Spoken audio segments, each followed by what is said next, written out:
reliance of AI by the tribunal, by the department. The heavy reliance on AI by passing in order. So, what the department in this case did was they negated all the submissions of the petitioner. Like they said that the opportunity of hearing was not granted, or DRC 01, the summary order is not required to be issued before is not required to be issued with the detailed order, and all other submissions that were made by the by the petitioner, they all were negated by the department, and they very beautifully negated all the submissions by making reliance on the cases of the Supreme Court or the various high courts. And that were specifically to the point that what the petitioner submitted in the reply, they were to the point negating those arguments. When the advocate of the petitioner looked at those decisions, he was not able to find those decisions anywhere in the of that high court or the Supreme Court in any law journal or anywhere. Those decisions were not available. When he conducted more research on those case laws, then found out that those case laws never existed at all.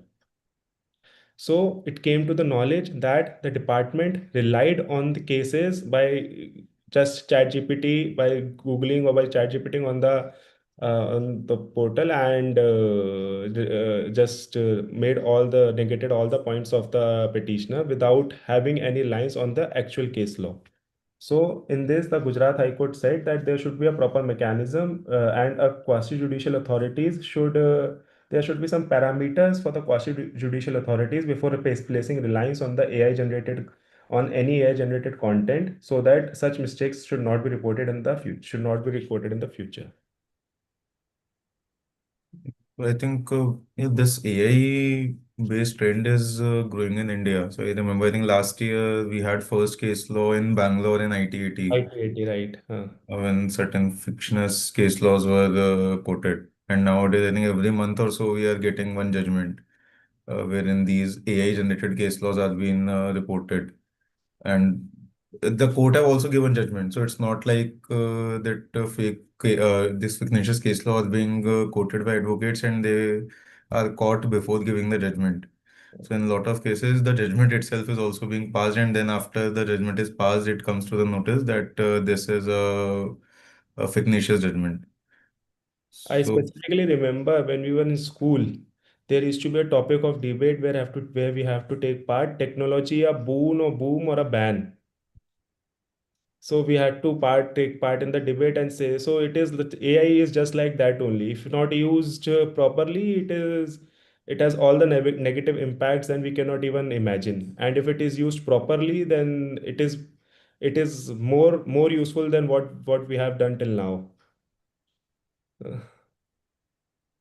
again, so request everyone who is using AI is not a bad thing, but if you're using AI and getting any source, so not just limited to judgment, any notification circular, any source material, if you are getting from ChatGPT or any other AI for that matter, check the original source because hallucination is unavoidable in AI. So this kind of problem can always come. So it is always a must to check the actual legal source before quoting it in any of the reply or the appeal before the department, or for giving any opinion to client for that matter also. So moving on to next judgment. Next, we have judgment in case of Integra Software Services Private Limited by Madras High Court relating to service tax. So, in this case, what happened is the client, the assessee was a company.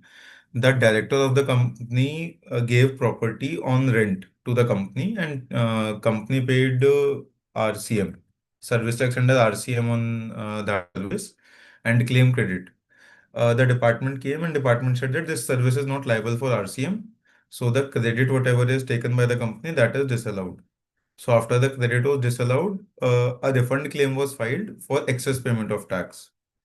So that also was disallowed by the tribunal. Earlier by the department, then the matter all went up all the way to tribunal, and tribunal also disallowed. Then the matter went to high court. So high court clearly held that wherever there is a mistake of law, the refund has to be given. And in earlier judgments of tribunal, it was held that uh, if any ITC, if any tax has been paid under RCM, then ITC should also be allowed.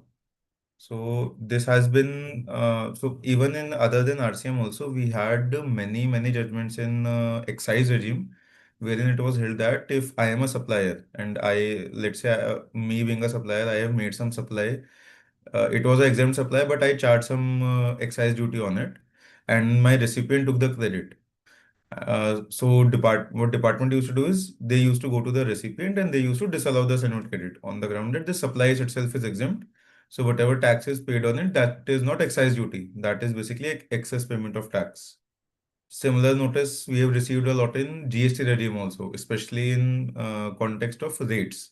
That if I have charged 18% GST on some supply, department can come and say no, 18% is not the correct rate, 12% is the correct rate, so differential 6% will be not be allowed as ITC in the hands of recipient.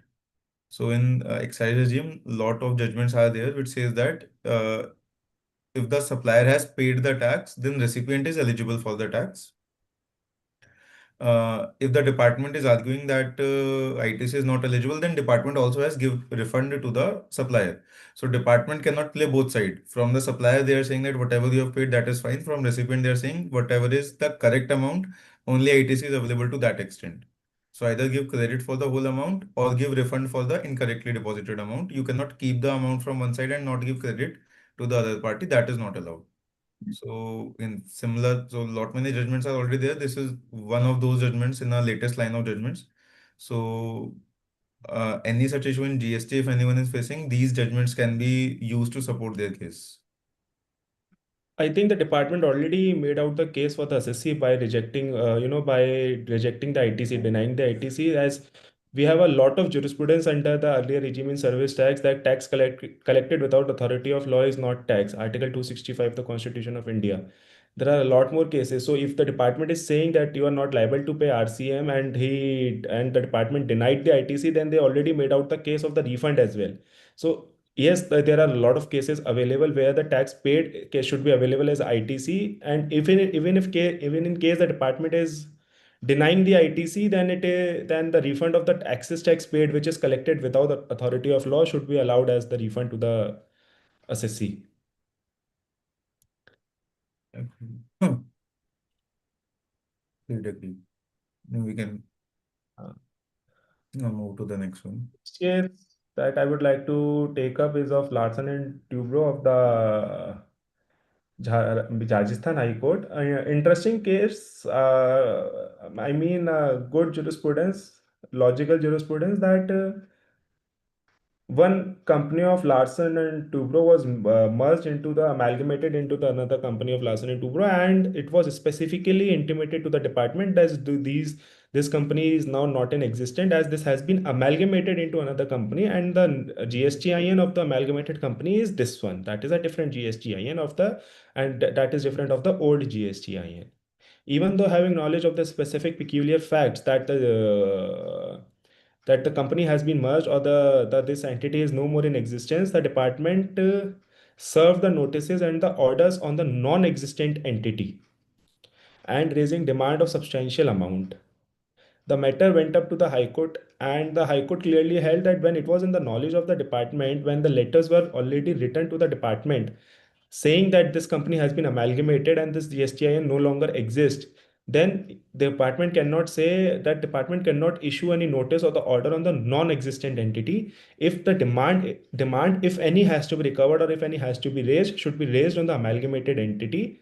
The department took the plea that there is no facility available on the portal to raise demand on the newly formed or the amalgamated entity or the newly formed GSTIN, but the High Court clearly held that this plea cannot sustain as it is a non-existing entity, and the more peculiar fact in this case was that the entity clearly informed the department that this entity will no longer be in existence. So whatever the plea that the department has taken that there is no facility on the portal cannot sustain. I think think because especially in context of merger and amalgamation transactions, the jurisprudence, we have some very limited jurisprudence in GST. In services and excise also we had some jurisprudence, but in GST the jurisprudence is very, very limited. So I think it is good that slowly the jurisprudence is developing for the M&A transactions. Another area which should watch out is if all these mergers and amalgamation happens through IBC, Insolvency and Bankruptcy Court, because the earlier judgments we had at that time, IBC was not there. IBC got introduced only in 2016. So the impact, because provisions of Insolvency and Bankruptcy Code are very different and they override every other law. So they override the taxation laws, they override every other law which are in existence apart from IBC. So all these judgments which we are discussing related to M&A, these judgments are only applicable for normal M&A transactions. If a company is acquired through IBC process, insolvency and bankruptcy process, then the provisions of IBC will also come into play, and then that will be a completely different provisions. So that should also be kept in mind when we are when we are analyzing the implications of GST on M&A transactions. Okay, so moving on to the next judgment. This is by Bombay High Court, Vidarbha Beverages. So in this case, the assessee held a long-term lease for industrial plot, and they had constructed a factory building on the same. And then the petitioner later assigned that leasehold in the plot to a third party. So department issued a show cause notice to the petitioner saying that this assignment of leasehold right to a third plot leasehold right to a third party, this is supply of service and this is taxable as per supply of service as per schedule 2. So this is taxable and appropriate tax has to be paid. So, in this case, the court held a view that this is nothing more than a right transfer of benefit arising out of immovable property. Which is akin to transfer of immovable property or transfer of land, per se, because if we see the definition of land, land includes any benefits arising out of land. So, this is only a sale of land and therefore it should not be taxable under GST. So I think we have many judgments now on this particular point by Gujarat High Court. So it all started with the judgment of Chamber of Commerce and Industry by Gujarat High Court, and it has been followed in various subsequent decisions of Gujarat High Court as well as Bombay High Court. But considering because this is a very, very big issue, we otherwise have a issue of transferable development rights or TDR, which is again on the same issue. And these judgments, they have broadened the scope because right, even if I say that lease is also a right in immovable property and therefore by that reason it should be excluded from GST, then that means there can be a whole range of services which can be excluded from GST by applying this logic. So, to what extent can we apply this principle that any benefit arising out of land is also sale of land and it can be excluded from GST? And one other important argument which was not considered by the High Court is as per Transfer of Immovable Property Act, all these transfer of land has to be done through a registered conveyance deed, which is typically not done in these kind of cases. So whether if I'm only giving any benefit in land without getting a appropriate sale conveyance deed registered, whether it will qualify as a sale of land as per Schedule 3 of CGST Act. That is a very big question that is not being taken up by any High Court or Supreme Court for that matter. So I believe considering the nature of issue and quantum involved in this issue, this matter is definitely going to go up to Supreme Court. So final call should be taken by Supreme Court. I also slightly disagree with the judgment given by High Court, but as long as we have a favorable judgment of High Court, at least in state of Maharashtra and Gujarat, we can get a limited relief.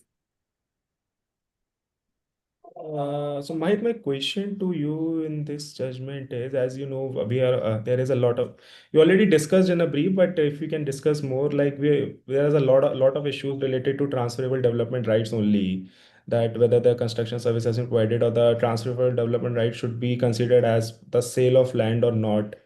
So, and you also know we are also dealing with a lot of cases with our clients in this. So, how beneficial is this judgment peculiar to those facts is? If I say that if we apply this judgment, can we, what sort of relief can we get or we can expect to get? So I think that is a very good question. So I think transfer of development rights stands on a much stronger footing, because if we see what is development rights are given by landowner to a developer, and that typically means that all the right except the ownership. So in a typical development rights agreement, the landowner gives all the right, including the right to come on the property, right to alter the property, modify the property, construct on the property, and an irrevocable right to sell the property. So property remains in the name of landowner, but whenever developers say that you have to come on this day and sign this paper to transfer the land to this and this person, you will have to come and sign it. So basically, all the rights are irrevocably transferred from landowner to developer except the ownership of the land. Right. So in this case, if we see, even though this was only a leasehold right, that is also for a limited period, which was subleased by taken by one person and subleased by that petitioner to other person. So for even this kind of limited right, the courts have held that this is a benefit arising out of land and therefore it should qualify as immovable property. So development rights being much more comprehensive and much bigger in scope than these limited rights, I think they have a much stronger footing when it comes to saying that they are not taxable under GST law because they qualify as immovable property. Correct. But at the same time, we also discussed like that immovable property is only transferred through a conveyance deed. Otherwise, it is not considered as a transfer of immovable property, which the departments also takes the ground sometimes. So in this TDR also, I think conveyance deeds are not registered, only the transfer of development. In substance, yes, I agree that all the benefits are, that land in itself is transferred in substance, but it is not as per the Transfer of Immovable Property Act per se. So I think a very well settled principle that different acts have different objectives. Hmm. So we have to see each act in isolation. I cannot go and import every provisions of Transfer of Immovable Property Act in GST or vice versa. So Hmm. Transfer of Immovable Property Act is there. Hmm. They have a definition of land. So I'm borrowing the definition of land from Transfer of Immovable Property Act because there is no other act which defines the definition of land. Right. Having said so, if there is a procedure in Transfer of Immovable Property Act that for these kind of transfer you follow this process, for this you follow this process. So that is a process which is meant for that act. In Hmm. GST, I have only taken the definition of land because that was not defined anywhere. That Hmm. does not mean that I am importing all the procedure. Hmm. So even if there is no conveyance deed, but I satisfy the definition of land which is given in Transfer of Real Property Act, I think that should still qualify as a land and deduction should be allowed. And now going in one step further, even if there is a requirement of getting the conveyance deed registered and that is not being done, then that is again a violation of Transfer. Transfer of Property Act, not a violation of GST law. So you cannot say just because you have if I take a simple example, if I sold a land, not a TDS, but a proper land, but I have not gotten the conveyance deed registered. Hmm. So can department come and say that this land is taxable because you have not gotten it registered? Correct. Correct. The I mean, basic no, nature of obviously not. transaction will not change. Correct. Huh? Yeah, the nature of the transaction cannot change. The nature will remain the same. I think someone was trying to. Yeah, Mohit ji. Yes, sir. What was the position in service tax sir development right जैसे वो tower वगैरह लगाते हैं ना wind energy के suppose we develop the land and sell it to tower manufacturer as a development right so whether service tax was applicable और what about the GST is also not applicable as per this law as per this case और service जी, tax में क्या था sir Ashok जी, एक बार आप query repeat करेंगे अपने क्या एग्जैक्ट ट्रांजैक्शन है? हम लोग सर जैसे टावर लगाते हैं ना, या विंड के टावर, वो जो है पहाड़ियों पे लगते हैं, तो उसके लिए डेवलप लैंड को डेवलप करना पड़ता है, वो जंगलों में नहीं लगा सकते हैं। तो उसको डेवलप करके हम डेवलपमेंट राइट जैसे उसको दे देते हैं कि टावर भी बनाओ, यू कैन विजिट। जैसे आपने बताया कि ये विजिट के लिए राइट दे देते हैं, और सेल नहीं होती है एक्चुअल, तो वो डेवलपमेंट राइट उस सेल पे भी सर्विस टैक्स एप्लीकेबल है, या जीएसटी एप्लीकेबल होगा एज पर दिस केस, और both applicable will not be there? मतलब सर्विस टैक्स भी नहीं लगेगा, GST service tax means earlier earlier to GST.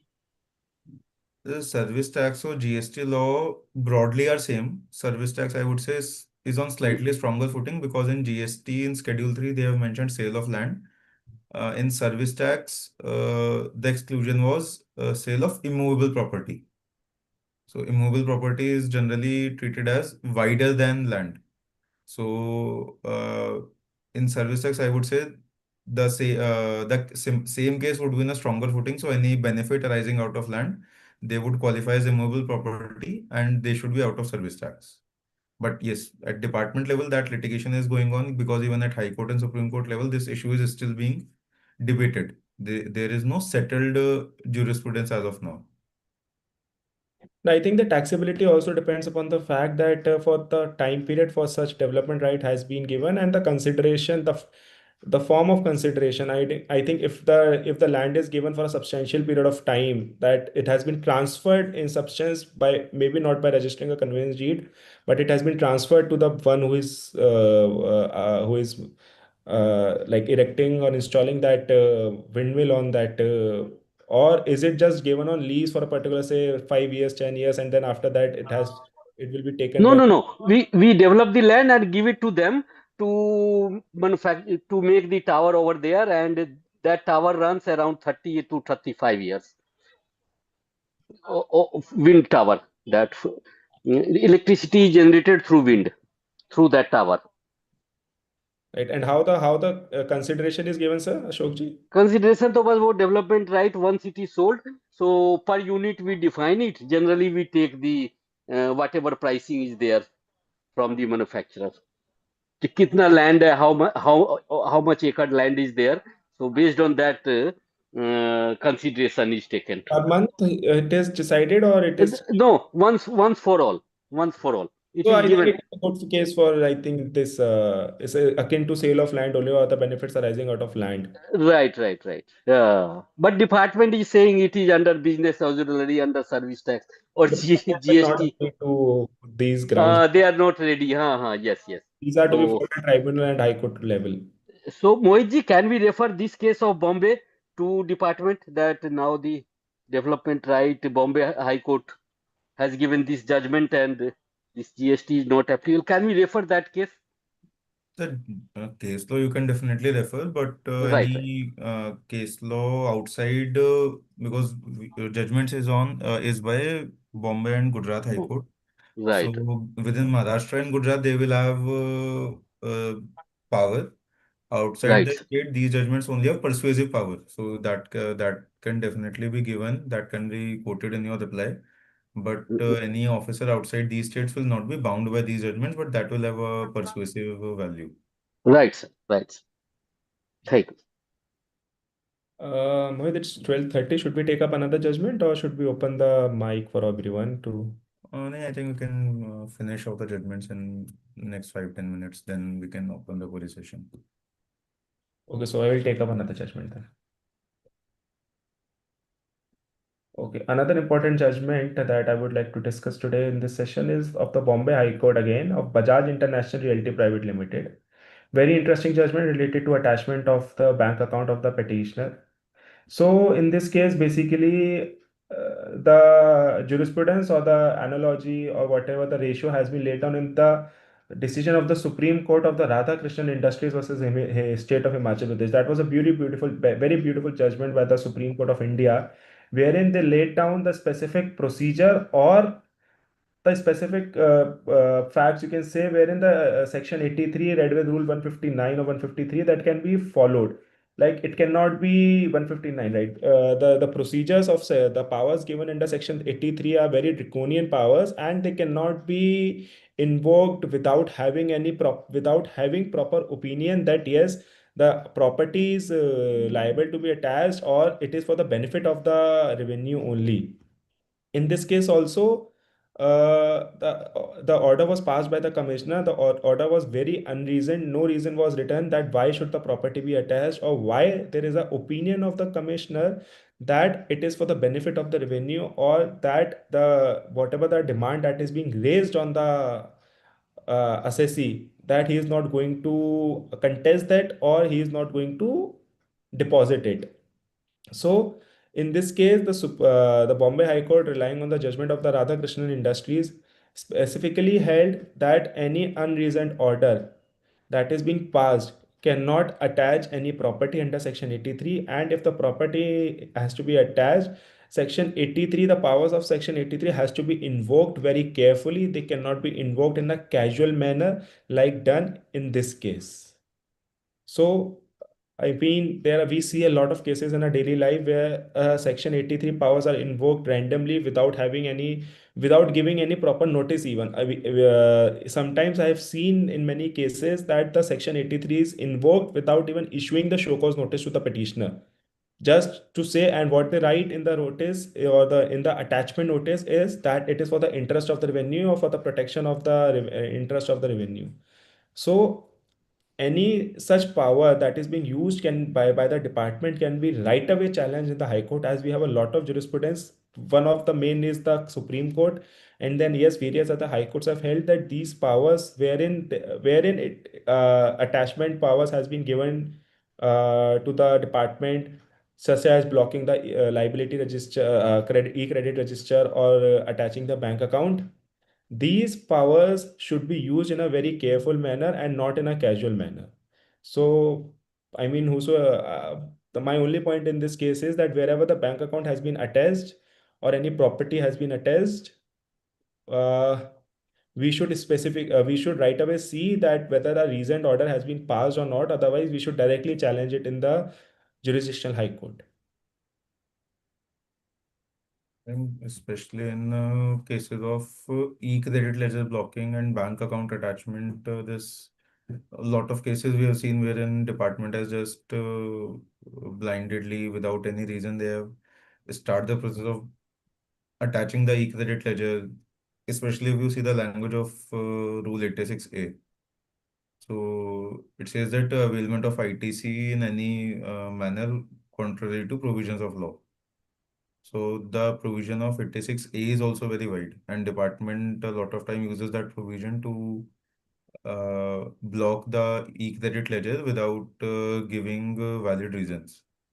And once that is blocked, they say that that will be blocked for 1 year. We cannot do anything before that. And we have also seen cases wherein even when the payment is made by the assessee of the demand, so a demand was created by the department, that this reason was given by the department, not a demand order was issued, only a reason was given.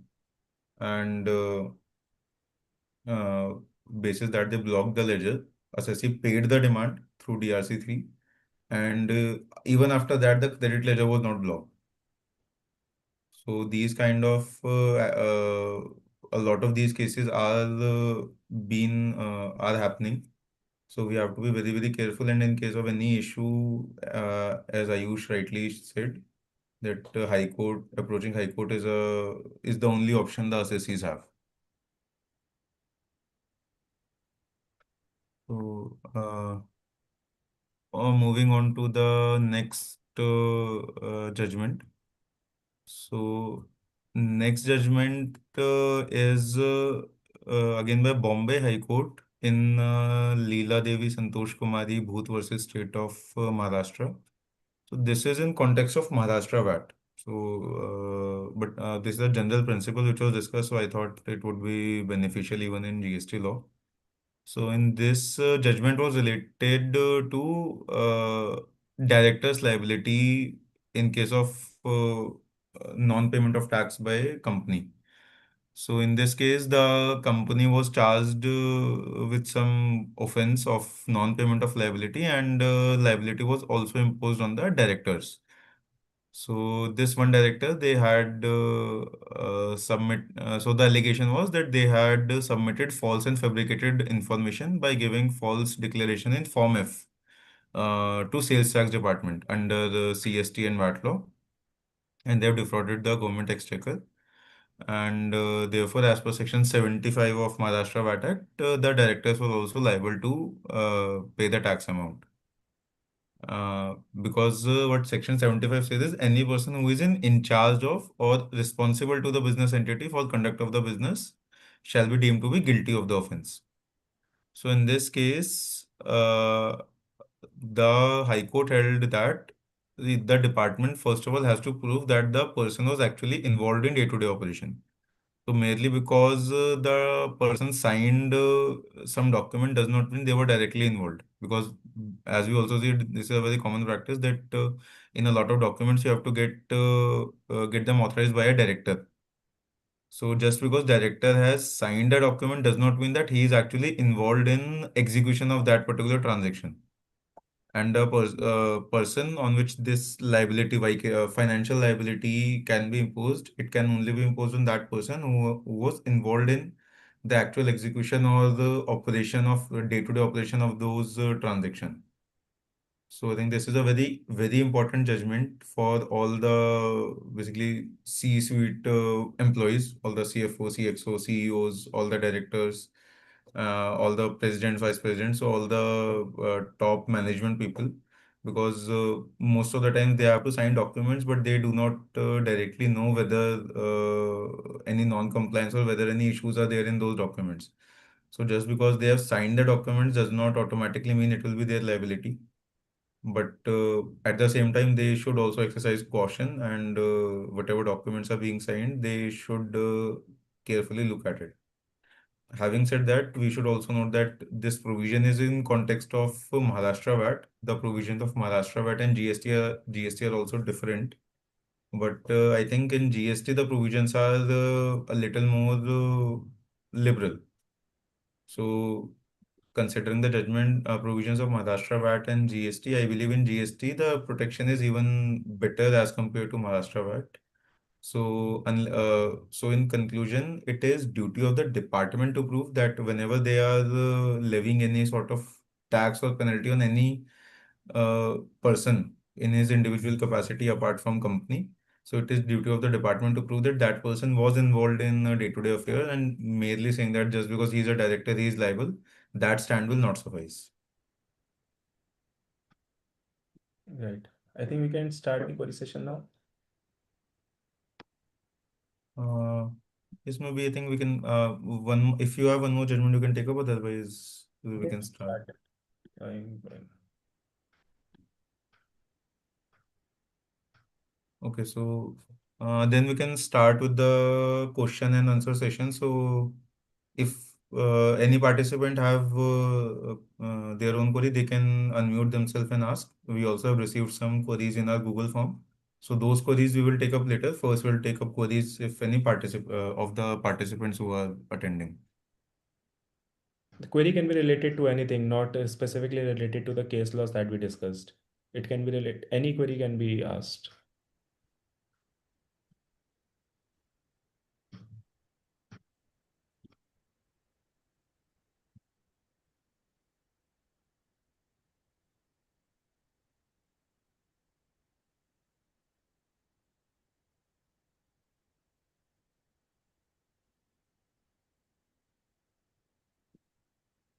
Mm, Uh, Participants do not have any live query.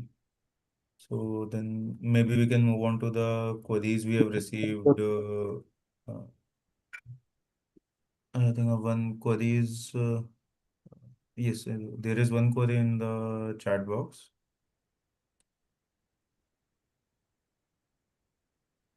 I think this Gopal is just posting the query. Let us wait for a minute.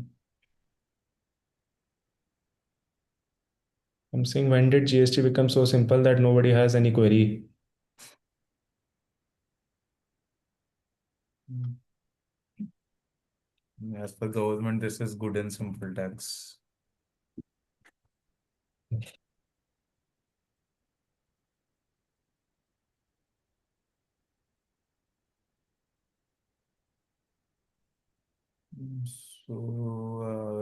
Yes, first query, Gopal Bhai is asking, I think someone posted this query to Gopal Bhai, is there is no requirement of fees under section 107 for the first appeal, basically, unlike GST 80 appeal, but in some jurisdiction, department forces court fee stamp for appeal under the section 107. So I think we have also seen this practice in some cases. In service tax and excise, it used to be more prevalent because there was manual filing of appeal. But ever since GST has come in, GST, all the filing now is done through online mode. So you have to file APL 01 for filing the appeal under section 107. If you see the acts and rules, there is no requirement to have any sort of stamp paper or a stamp duty on any of the appeal filing documents. So even if department is demanding those appeal be in a specific with a specific stamp paper or stamp duty, so that is nowhere written in the law. So I don't think that is a valid requirement. And in which case it has to be electronically submitted. So once it is electronically submitted with the copy of the order and other supporting documents, that is a valid filing of appeal. Right. I think Ajay Janji has asked that what is the GST rate on pencil lead. I think Ajay ji, this rate and all we can discuss if we can share the HSN code or because the specifically related to pencil lead, the rates has to be researched a lot and then can we can comment on what can be the exact rate for the pencil lead or what do we mean by pencil lead, what is the exact product that you are manufacturing or selling. So I think classification per se cannot be discussed just on the basis of the name of the product pencil lead. Rakesh Gulati ji is asking to share वो the lead video. वाली pencil आती है sir. तो एक pen आता है जिसमें lead होती है। वो प्लास्टिक की जो पेंसिल होती है इसके अंदर लीड दिखती है। नहीं, प्लास्टिक की नहीं, एक पेन होता है जिसके अंदर पेंसिल की लीड डलती है, मतलब लीड अलग से आती है। अच्छा तो आप उस लीड का क्लासिफिकेशन पूछ रहे हैं या? हाँ, लीड का सिंपल लीड, वो एक प्लास्टिक के डिब्बी में अलग से बिकती है वो लीड। हाँ sir, they are very very thin, वो हाँ, फाइव या वो ten very very leads thin. आते हैं हाँ, छोटे से बॉक्स वो में। कई वेराइटी की आती है, मतलब अलग अलग नंबर की भी आती है। हाँ, so I understood, sir. So like Ayush mentioned, so uh, मैंने देखा था, लेकिन उसको एकदम क्लियरली कहीं लिखा हुआ नहीं है इसके लिए। एग्जेम्प्टेड में 22 सितंबर के बाद एग्जेम्प्टेड में डाली है या? सही कि बिकॉज जो हमारा पूरा टैरिफ सिस्टम है that is based on custom tariff act. So हाँ। रेट हम डायरेक्टली डिस्क्रिप्शन के बेसिस पे we can not decide. First we have to see the HSN code of this product. तो जो भी HSN कोड होगा उसके बेसिस पे you have to see the rate and exemption. So hmm. if you can share the HSN code, हाँ, one on one you can share the HSN code with us later, and someone will check and let you know the rate and exemption. ठीक है, मेरे को कोई confusion था तो मैंने, ठीक है, मैं आपको कर दूंगा, डीएम कर दूंगा आपको। आप CGPI में हो ना, उसमें से ले लूंगा नंबर आपका। They'll also type my number in the chat box, so you can just my and Ayush's number, so you can just reach out to us and हम आपको चेक करके बता देंगे। ठीक है sir.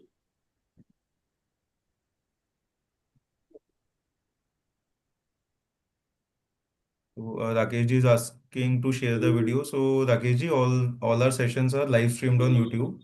So after the session is over, this video you will find on YouTube. So Ria, if you are here, please share the link of our YouTube channel in the group chat. Okay, sir. Okay. Yes, sir. So any other query of any participant?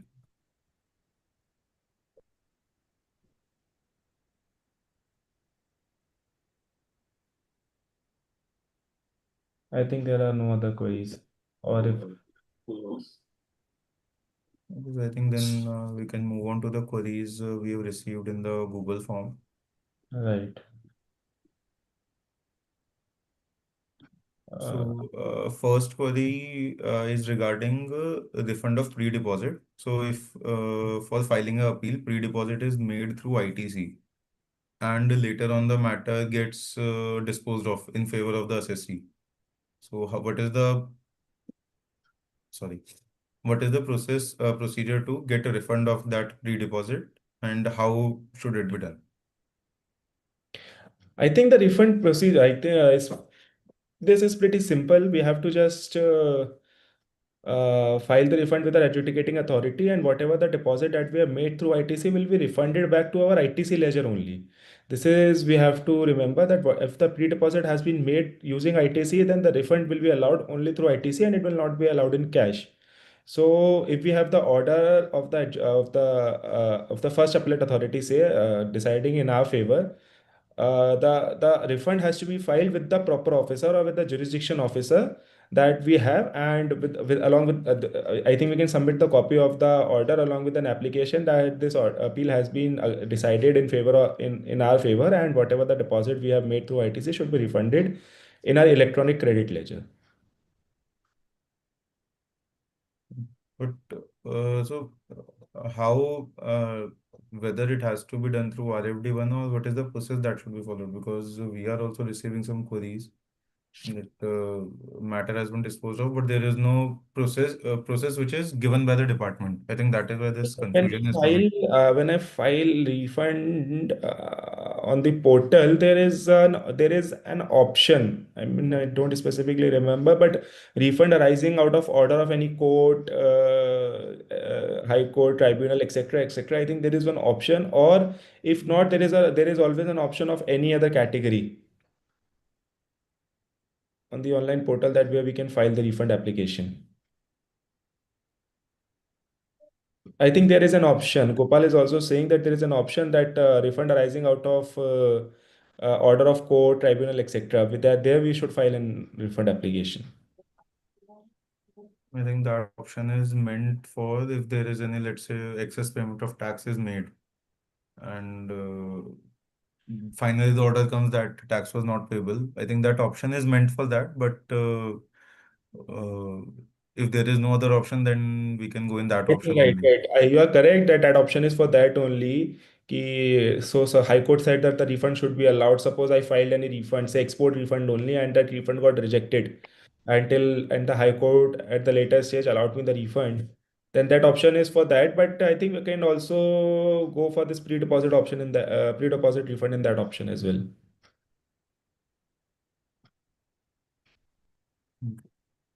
So I think Ajay Jain ji has shared the HSN code. So Ajay ji will have a look at it, and we'll come back to you with GST rates because we'll have to check the notifications. So either you can send a message to me or Ayush, and we'll check and get back to you.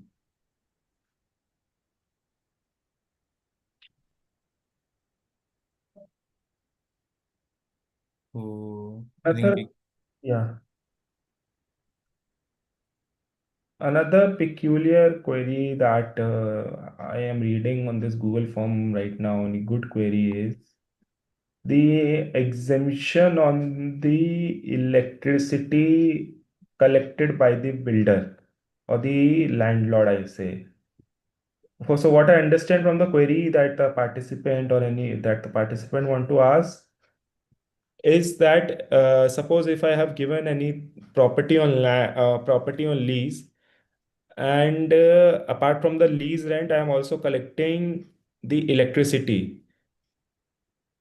So that electricity can be collected in various manners. One is that I have installed the sub meter, and I am getting the electricity from the government at 7 per unit, and I'm collecting 10 per unit through that sub meter.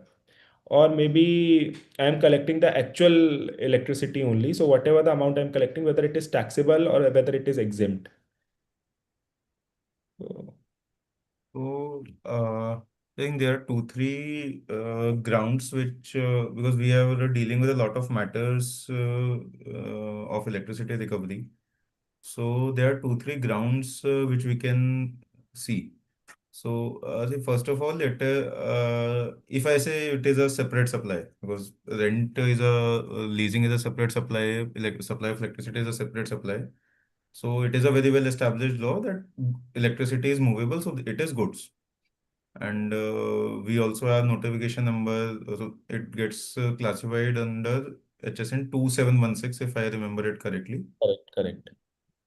So, which is mentioned in goods notification. And if we see the exemption notification, notification number 2 by 17. So, notification number 2 by 17 also exempts electricity Right, right. because, again, as per GST Council, they agreed that they will not levy GST on electricity yet because all the electricity duty is already levied on electricity.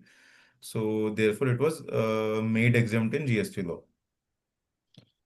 Right. So, as Mohit already said, 2716 electrical energy is specifically written. And when I go to the Customs Tariff Act also and see what is 2716, that what do you mean by electrical energy per se, then there is no definition of electrical energy given anywhere. So, what we have to do is refer to the Electricity Act. And further, there was judgment of the NTPC also, NTPC versus, I think, of the Supreme Court, which specifically said that electricity is goods. And when it is so, electricity is goods and goods are traded, so they will be very well be exempted by 2 by 17 or now 10 by 2025, the new notification. So electricity, if collected, whether with markup or without markup, should be exempt from GST. But I think only there is one judgment of High Court. I think it was given in context of service tax. I'm not able to recall the name of the judgment, that judgment. But what that judgment basically said is, Electricity Act, to supply electricity, the all the regulation are given in Electricity Act 2003, and that Electricity Act, that is a very strict law. So as per that law, either you have to be a distribution company or a transmission company. Either you can be a manufacturer, but apart from manufacturer, you can either be a transmission or distribution company to distribute electricity. So any person who is not having a license as transmission or distribution company, they cannot give electricity. So in this case, wherein there is a landlord who is who is getting electricity from these companies and just installing sub-meter and charging that electricity amount from them. So he cannot be said to be a transmission or distribution company, and therefore he will not be liable to exemption. Additionally, in a lot of societies and a lot of places, diesel generator set are also there. DG set, they are popularly known as. So, time to time, if light also goes out, then those DG set electricity is generated through those DG sets using diesel, and that are typically recovered by landlord as its profit. So, because there is no per unit cost, so that charges usually have a profit element in them also. Hmm. So, in my view, I disagree with that judgment of High Court, because in my view, electricity supply of electricity is supply of goods. So whether because again, like we were discussing for TDR also, that different enactments have different objectives.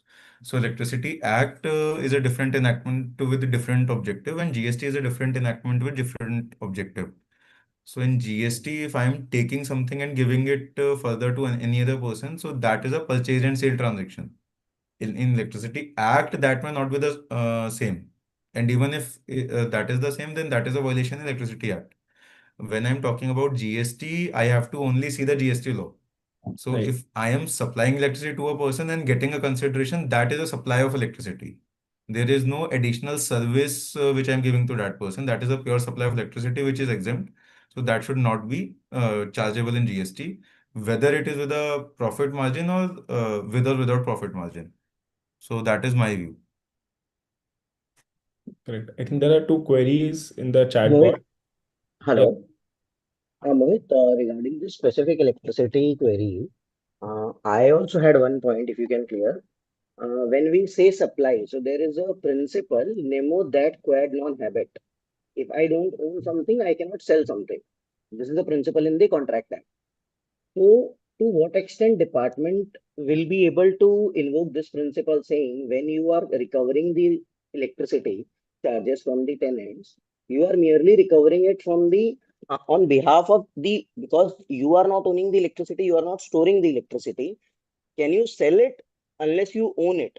So, if it is not a sale as per the contractual laws or sale of goods act, can it be said to be supply of electricity per se or transmission of electricity which is actually supplied by somebody else? So again, I think this is a very good question. So in GST, the definition of supply and recipient, they are quite different from what is given in contract law, what is given in Sale of Goods Act. Because if we see the definition of recipient, it says a person liable to pay consideration. If we see the definition of supply is not defined, but if we see section 718, it says that any activity, transfer, barter, exchange, almost 7, 8 terms are there for the consideration in the course of business. So even the definition of supply is very, very wide. So if I take another example, so let's say I am a consultant, I get some opinion work from a client, and I am not that expert in that particular work. So I know Ayush Agarwal, who is an expert in that field. I approach Ayush and I tell Ayush that, okay, this is the opinion. So you give the opinion and it will be a P2P billing. So Ayush will raise the invoice on me. I will raise the invoice on client after adding my markup, whatever that markup I want to decide. So, but that opinion is issued by Ayush directly in the name of client. That is signed by Ayush in his own letterhead and it is addressed to the client. So in that case, can I say that I have not received a service because the opinion which Ayush has given, that is addressed directly to the client. So in my view, uh, constructive delivery or constructive ownership is also should be also be considered as ownership. So if I am doing any activity and uh, getting consideration for the same, then that qualifies as a supply. So between landlord and the tenant, landlord is liable to give electricity, provide electricity, and tenant is liable to pay consideration for that electricity. So tenant qualifies as recipient because the definition is recipient is any person who is liable to pay consideration. Tenant is liable to pay consideration to landlord. So for landlord, tenant is the recipient. Similarly, as far as tenant is concerned, the duty to provide electricity lies with the landlord. If because most of these agreements also have that clause that if the supply of electricity is disrupted due to any reason, then that will be supplied through DG set by the landlord. So as far as tenant is concerned, that responsibility lies with the landlord. Ayush, you are on mute. One more point, Gopal, that I mean, a question only to you or the participants is that what is the difference between the sale of electricity and the transmission of electricity, first of all? I mean, can I say that I first of all I installed the main meter. So how the electricity is being transferred is through all wiring and everything. And see, first of all, I need to have a main meter in my house. Then only I can get the electricity, uh, right? And through that main meter only, I can supply that electricity to various other sub meters. Correct me if I am wrong, right? So that main meter is in my name, and whatever the bill that is being generated, I am paying that bill. And then I am further supplying the electricity from that main meters to further sub meters. Howsoever or how many sub meters are there doesn't matter. So can I say the same transaction that you said, Gopal, is transmission, and I'm saying that it is I have purchased the electricity from the electricity board and then sold it to my tenants. So I am the owner, and whatever is written, I totally agree with whatever Mohit has said that there should be a constructive delivery. But the next point, without prejudice to what Mohit said, I want to make is that whatever is written in the Contract Act or the I have fulfilled that as well under Sale of Goods Act or the Contract Act.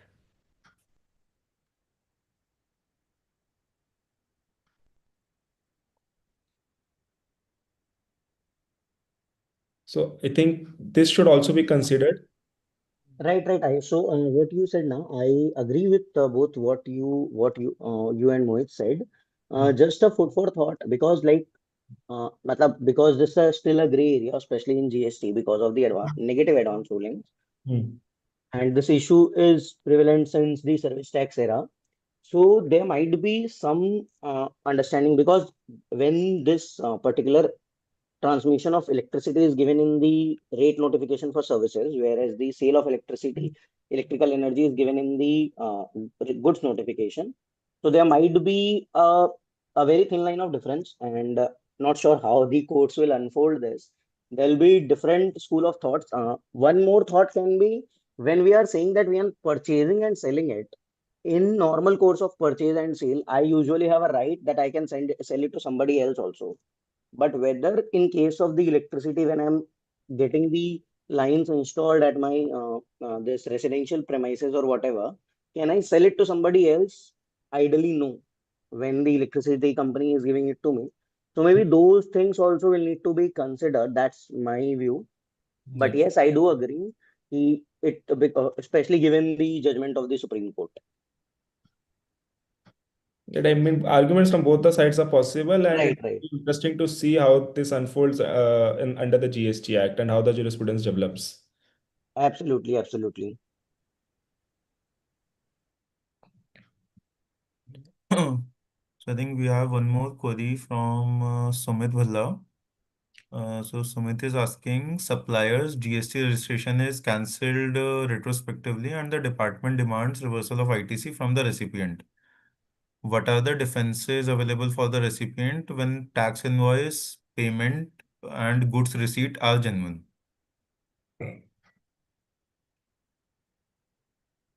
You want to take up, Mohit? You can take up. Uh, Sumit ji, defenses that can be taken are like we have the case of, I think, cargo traders. I think there is one more of Kolkata High Court. What was the judgment? I'm just Suncraft. LGW, L- LGW, Suncraft. There are LGW. many from There are many Calcutta. judgments. I mean, if you are thinking that a relief can be given to you at a lower stage, whatever the defense you may take at a lower stage are not possible, no, will not get you a relief. But at the high court level, what are the defenses that you can take that we can discuss, and those that obviously will can get you a relief. What we have to prove is the genuineness of the transaction. What we have to prove is that there was no collusion with the supplier, or what we have to prove is that when we entered into the transaction with the supplier, there was a active registration of the supplier, and that registration was in itself was given by the department by checking all the premises, by checking all the documents. So later on, when that particular supplier has is not traceable, or is that is registration is cancelled retrospectively, the liability of that cannot be shifted on the recipient. So the department or the government cannot shift its responsibility of collecting or recovering tax from the supplier by recovering it from the recipient. And as we discussed that there are various case laws available, that jurisprudence is still developing on this. I think a major case law from the yes, Shantigram is also on quest. Shantigram on quest was, I think, on quest merchandising, and these are the cases related to DVAT. But in GST, the jurisprudence is still developing in the Supreme Court. The cases are being fought in the Supreme Court. We have the cases of the High Court. So at the lower level, like you cannot expect much relief, but at the high court level, you can definitely get a relief. So, just to play devil's advocate and have another perspective. So I think there is one judgment of another high court wherein Ecom Gill, I think. citing, sorry, Ecom Gill, if you're talking about. yes, Ecom Gill, Ecom. wherein citing that section 155, they say that merely having, see, because see, for a minute, see from department perspective, if there is actually a bogus invoice, what does bogus invoice means? That invoice has been issued, but there is no underlying supply of goods. The money was received through bank account and corresponding cash was given by the supplier. So in a typical bogus transaction, you will have a tax invoice, you will have a bank payment, you will have e-way bill. So all these three things will be present in a typical transaction of bogus invoicing. So what does that judgment of Ecom Gill says is merely these three documents are not enough. So as a SSC, if we want to litigate, we can litigate on a lot many grounds. But if as a consultant, we want to advise a client on being proactive, then these three documents are not enough. So if there is a supply of goods, there are other documents which you can have to basically anything which you can give to have a substantive proof is a irrefutable proof to show that there was actually a delivery of goods. So in case of any movement of goods, movement of trucks through toll, you can have copy of the FASTag entries because nowadays all the commercial vehicles have FASTag. So whenever they pass through toll, the balance gets debited from the FASTag account. So every entry gets recorded. So if, with every movement, you can have that FASTag entry. Then whenever goods are received, you can click a photo of those goods along with the truck number and driver. So these measures are now being taken by a lot of companies to avoid litigation. So for future, these measures can be taken to avoid disputes. But yes, for past, we have contradicting judgments also. So any final decision will be taken by Supreme Court only. Yes, I think one query is left. Ajay Chandji is saying, Ajay ji, if you can unmute and explain your query that if wrong entries are uploaded in GST because I am not able to understand it from what you have written. So what is that sir query? एक general है कि जैसे अपन income tax का return पढ़ते हैं तो उसमें PAN number होता है, अब वेट का रिटर्न पढ़ते थे उसमें टिन नंबर होता था, सर्विस टैक्स का रिटर्न पढ़ते थे उसमें भी सर्विस टैक्स नंबर होता था। अब इन्होंने जो यूटिलिटी बनाई है GSTR 1 की, उसमें कहीं GST नंबर नहीं है। तो कभी कभी क्या होता है, एक पार्टी का दूसरी पार्टी में GSTR 1 अपलोड हो गया, अपने वो जब नोटिस में आया अपन ने सारी एंट्री, अब वो 0 तो करता नहीं है, .1 करता है हम्म अमेंडमेंट में, लेकिन सामने वाले ने तो इनपुट ले लिया, हम्म जबकि उसके बाद न बिल है, न उसको माल सप्लाई हुआ है, न ये सप्लाई कंसर्निंग पार्टी की है।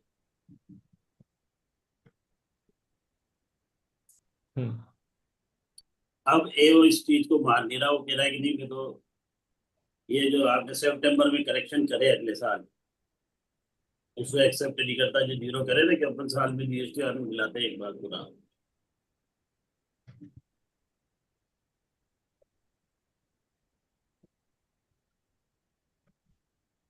So ये वो मतलब उस पर टैक्स मांग रहा है, जो एंट्री जो चीज सप्लाई नहीं हुई, जो अपनी एंट्रीज थी नहीं, मतलब उस पार्टी की एंट्रीज थी नहीं लेकिन गलती से अपलोड हो गई, क्योंकि कोई उसमें GST मतलब GSTR में कहीं GST नंबर मेंशन नहीं होता,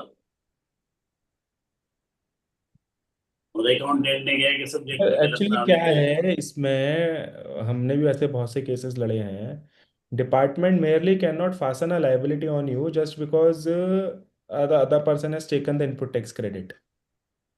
मैंने अगर वो गलत मैंने अगर गलत बिल अपलोड कर दिया और मैंने उसको अमेंड कर दिया तो मेरे को अमेंड करने की फैसिलिटी ही इसलिए दी गई है कि कुछ गलती हो जाए तो मैं उसको ठीक कर दूं फर्स्ट ऑफ ऑल. वो ए कहता है कि आपने क्रेडिट नोट क्यों नहीं इशू करा, मैंने कहा अभी मेरी सप्लाई नहीं थी, मैं क्रेडिट नोट क्यों इशू करूँगा। करेक्ट. क्रेडिट नोट तो सेक्शन 34 में केवल 2 या 3 रीजंस की वजह से इशू हो सकता है. या तो हाँ मेरी नहीं, दूसरी जो जरूरत लग रही सप्लाई हो, मेरी नहीं है, एफिशिएंसी इन सर्विस हो, या फिर मेरा गुड्स रिटर्न हो. हाँ उस जो सप्लाई नहीं है तो मैं उसका क्रेडिट नोट कैसे इशू कर सप्लाई नहीं सकता हूँ। तो हमने अगर अमेंड करा है तो बिल्कुल ठीक करा है जस्ट बिकॉज. और और विद इन टाइम करा हुआ है। अगर मैंने अमेंडमेंट भी कर दिया तो सामने वाले के रिटर्न में उसका नेगेटिव इम्पैक्ट आ गया होगा GST 2B में. अगर मैं ऑटो पॉपुलेशन की बात करूं, जो ऑटो पॉपुलेशन चल रहा है उसके बाद की बात है. तो जो 1921 की बात है सर ये, हाँ तो सर जब तो बुक से इनपुट लेते थे। हाँ तब बुक से इनपुट लेते थे बट स्टिल GST 2A में वो फिगर्स नेगेटिव में आ गई होंगी अगर हम टोटल इनपुट टैक्स की बात करें तो. हाँ तो अब क्योंकि जस्ट बिकॉज मैंने गलत इनवॉइस अपलोड कर दिया, सामने वाले ने इसका इनपुट ले लिया, डजंट मीन कि मेरे को टैक्स पे करना पड़ेगा। If at all the input has to be और the tax has to be recovered, वो सामने वाले से रिकवर होगा। हाँ वो बात, पर वो एवरी मान रहा हूँ बात। ये हो तो सर, ये बात मानने लगता तो सर हाई कोर्ट तक कैसे जाते सर, हाई कोर्ट फिर बंद हो जाता। और छोटे छोटे केसेस के लिए हाई कोर्ट में नहीं जा सकते ना सर, छोटी पार्टियों के लिए, छोटे केसेस के लिए ये तो महंगा पड़ जाता है उसके बेचारे को। जैसे ऐसे केसेस में you can also approach the jurisdictional commissioner, because जहाँ ऐसे बिल्कुल क्लियर कट केसेस होते हैं जहाँ कोई लीगल डिस्प्यूट नहीं है, लीगल इंटरप्रिटेशन ऑफ लॉ का इशू नहीं है, hmm, AO is unnecessarily creating issue, so ये केसेस में you can also approach their superiors, so there also you will get good response, and you ठीक है। can quote section 37 39, वहाँ पे sections में clearly mentioned है कि आपकी कोई भी गलती है, you can amend them, rectify them, omit them, delete them in the next return. So जब procedure as per law follow हुआ है, then where is the question of fastening a GST liability? ठीक है, करेक्ट मेरा sir. इसमें एक suggestion भी है कि मतलब आप क्योंकि और संस्थाओं को रिप्रेजेंट करते हैं, तो मतलब जीएसटी की जब भी नई यूटिलिटी बने तो उसके अंदर एक मतलब एक फील्ड होना चाहिए जीएसटी नंबर का। मतलब अभी हम इनकम टैक्स का रिटर्न अपलोड नहीं कर सकते किसी दूसरे का दूसरे में, पहले वेट का रिटर्न भी अपलोड नहीं कर सकते थे दूसरे का दूसरे में। सर्विस टैक्स में भी थी फैसिलिटी, जीएसटी में क्यों नहीं है? सर अगर उसमें सर्विस जीएसटी टैक्स, नंबर आ जाएगा तो दूसरे जीएसटी का में अपलोड भी, ही नहीं रहेगा। आई थिंक जीएसटी में जितना मुझे नॉलेज नहीं है, है जीएसटी व्हेन में यू कहीं भी नहीं जनरेट है। एक्सेल यूटिलिटी के अंदर रिस्ट्रिक्शन नहीं होता, बट व्हेन यू अपलोड नहीं, दैट एक्सेल एक्सेल, यूटिलिटी में होना चाहिए ना। उस भाई क्या होता है कि जैसे अपने पास मेल पे आते हैं सब, और उसने लिख दिया subject X Y sir Z, अगर हम किसी और के में अपलोड कर देते हैं एक्सेल, अच्छा एक्सेल यूटिलिटी में जीएसटी नंबर डालने का ऑप्शन नहीं है। नहीं है जीएसटी नंबर डालने का ऑप्शन नहीं है। तो होना चाहिए उसके अंदर। आप बाकी जितने भी पुराने रिटर्न देखोगे उनके अंदर मतलब जो भी जिस भी लो का रिटर्न है उसके अंदर उसका जो भी नंबर होता है, मतलब इनकम टैक्स में पे नंबर है, सर्विस टैक्स में सर्विस टैक्स नंबर है, वेट में टिन नंबर है, वो सब उनके रिटर्न्स में होते थे। जीएसटी में ऐसी कोई फैसिलिटी नहीं है। एग्रीड सर, एग्रीड, विल तो मतलब आप रिकमेंड इट। अगर कोई रिप्रेजेंटेशन देते हो बिल्कुल सरकार सर, को तो ध्यान उसके रखेंगे अंदर नेक्स्ट प्रेजेंटेशन में जब भी ये इसको थोड़ा गवर्नमेंट के उसके अंदर लाए कि भाई इसमें जीएसटी नंबर डाले तो एक दूसरे के रिटर्न एक दूसरे में नहीं जाए, कई बार हो जाती है चीजें। ठीक है sir, thank you, duly thank noted. You, thank you. Okay, I think there are no more queries, we can close the session. हाँ, I think it's already 1:11, so thank you everyone for attending this fourth session of weekly knowledge series. So again, we'll meet again next Saturday at 12 p.m. at the same time. And so, Ayush, anything you want to say? Everyone, this was this was the fourth session of ALC, but my first session as I was not available for the last 1 month. But thank you everyone, thank you for attending. Let's meet again, same time, same venue, wherever you are. So, okay, so bye. Bye, everyone.